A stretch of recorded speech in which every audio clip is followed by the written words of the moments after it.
That's my shit, that's my wave. Do it like that, then I repay. Welcome back, you slackers. Okay, so it has been a minute since we have talked about sacred contracts, but too bad because I've given y'all enough time, myself as well, so it's time to get back into it. We are starting a new chapter, and this new chapter is talking about reinventing the wheel, okay? So it starts off by saying how casting rods, divination, tarot cards, numerology, and the different astrology traditions of Western, Chinese cultures, other cultures, are among the many practices that people have long used to gain access to the unconscious mind and harness the valuable intuition locked within. Working with your archetypes and chakras is also a way of consciously channeling divine energy and your own intuition. Yet, skill, knowledge, and willingness to become a clear vessel of transmission are essential elements in gaining that access. The quality of the guidance that you receive from any of these methods also depends on the intention and attitude with which you approach the tool. It really don't matter what you use. If your intentions and your attitude isn't together, you're not going to receive proper information, clear understanding. People seek guidance from intuitive methods for reasons ranging from curiosity and entertainment to desperation and the yearning for divine connection. Most people seek guidance to try to gain or maintain control over their personal life, loved ones, health, and prosperity. They want direction and instruction to act on, and they usually hope to be told the safest path to follow. They want guidance that gives them material security more than they want spiritual guidance. No matter what their motivation, few individuals can open themselves unconditionally to such direction because our expectations about what we will hear or what we want to hear limits our openness to insight. So, an example, let's say, okay, so I'm going to just give you the example from the book.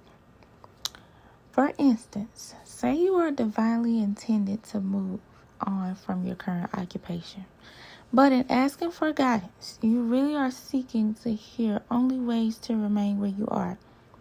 So any information that you do receive will interpret from a biased perspective. When you interpret intuitive information, whether it be from images and gut feelings or messages from your archetypes, it's important that you cultivate a detached or symbolic point of view.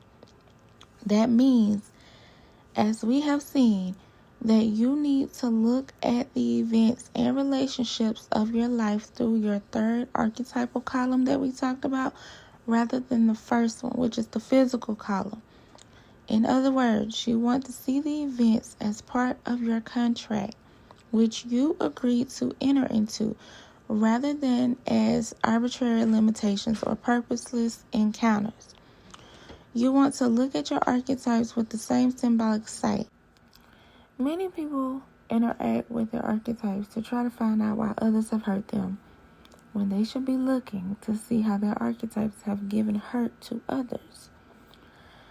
So, she says to do this exercise. Think about how have your shadow archetypes played out in your relationships. Who from your present or past is in therapy getting over you? I'm sorry, I shouldn't laugh at that. Who from your present or past is in therapy getting over you? Just as you've been getting over someone else. For guidance to help you, you have to look at yourself as honestly as possible. That is what personal growth is all about, which is very true. Honesty about yourself and others, about your path, about your strengths and your weaknesses. Working with guidance is not just a method of peering into the psyches of the people in your life to get a fix on them. That's not what it's about at all. Don't be vultures, okay? Rather, it's a method of learning about yourself and your relationships in this lifetime. All tools and methods of guidance are essentially the same.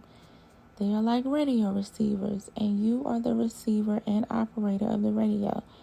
Still, you need to know how to prepare yourself as the receiver so that the signals come through clearly. Because you are the source of the energy on which your intuitive radio relies for activation. Your attitude is key to clarity and quality of the guidance you receive. When people throw clarity and quality into the same thing, I think they seem to get confused. Now, how? I'm not quite sure. But this is another example. It's called the I Ching as a game. I'm not familiar with the I Ching, but I'm pretty sure somebody who is listening is. The I Ching as a game, for example, the answers that it provides tend to be limited in meaning largely because the user's lightness of attitudes limits their perception. Superstition is another thing that also blocks clear perception because whether you realize it or not, your underlying fear influences the way you interpret the information. When you approach intuitive methods with respect, you become open to hearing from your interior channels. The accuracy of the guidance you receive will be in the direct proportion to the sincerity of your attitude. So before you begin to work with your archetype, take some deep breaths to clear your mind of any expectations. If you are trying to influence the guidance, you will not get honest feedback. If anyone helping you read yourself wants to influence you or has expectations of what you want to hear, you will not get honest feedback. You should have no attachment to the guidance you're seeking, either for yourself or for someone else. Most people initially search for guidance about their physical lives, about their careers, about their love life, or investments that they can use immediately. But the more valuable form of guidance is symbolic or archetypal, although it may take you longer to interpret it. Just as dreams have many layers of meanings, so often does intuitive information. Guidance taken at the literal level will enhance your life only minimally. Detachment from preconceptions or sitting in the center is the only way to begin to perceive life clearly. So think about the 12. The 12 represents the clock. The clock also represents the complete cycle of life. Day and night both have 12 hours, and 12 months complete a year. 12 signs of the zodiac surround our planet. 12 apostles were sent out by Jesus on their missions, and 12 tribes of Israel made up the biblical Jewish nation. Arguably, the foundation of the entire Western spiritual tradition. The mystical implication of this number 12 suggests that it is too an archetypal pattern. The clock, when divided into 12 sections, also resembles a wheel, one of the most ancient representations of spirit, fate, fortune, and the cycles of life. So Carolyn talks about how she decided to use this wheel as a pattern and filled in each of the hours, which she renamed houses, with archetypes. She listed one archetype within each section and imagined that she was once again standing in the middle of a circle, this time surrounded by her archetypal family.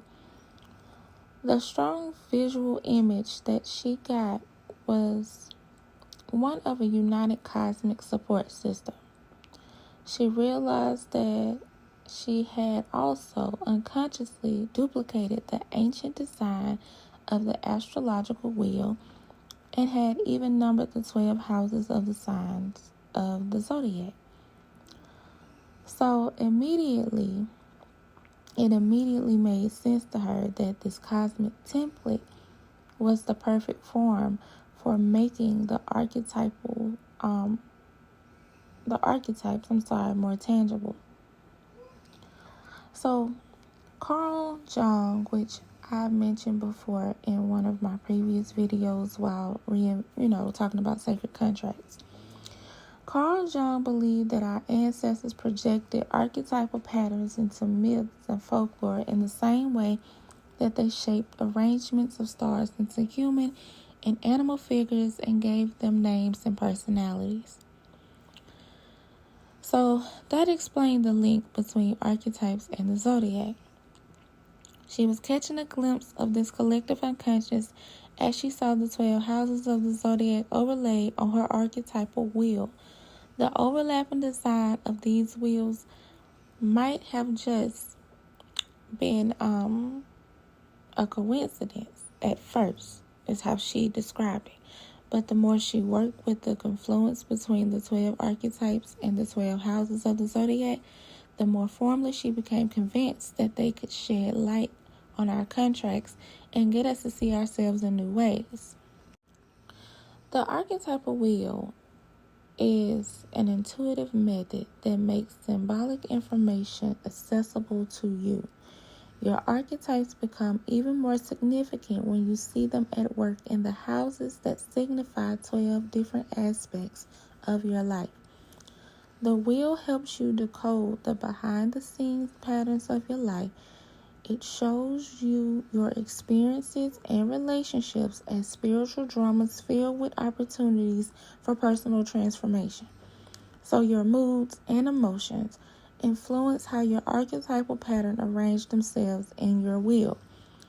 The manner in which the bones fall in a reading, for an example, reflects your energy, emotional state, as well as the energy atmosphere at that moment. Full moons and other phases are well known to affect emotions, as do planetary aspects, sunspots, or the influence of electrical storms. Methods of intuitive guidance are particularly in tune with cosmic energies because all energies are interconnected. Like an astrological chart, the purpose of the archetypal wheel is to expand your understanding of yourself. Specifically, the wheel is a medium through which your archetypal patterns can best communicate their role in unfolding your sacred contract. Your archetypes are like magnets, drawing together the essential elements required for an experience to manifest, including the people with whom you have contracts and the points at which you are to make important choices. Each of the houses is aligned with the energies of one or more chakras where their area of influence overlap.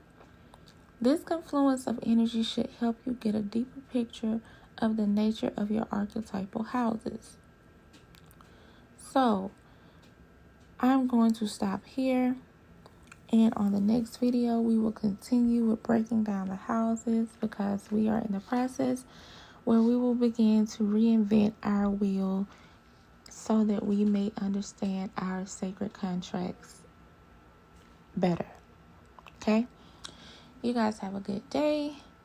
Stay safe, stay hydrated, stay blessed, stay high vibrational, and be back tomorrow and be on time. Don't have me waiting on you. Okay? Anyway, ciao.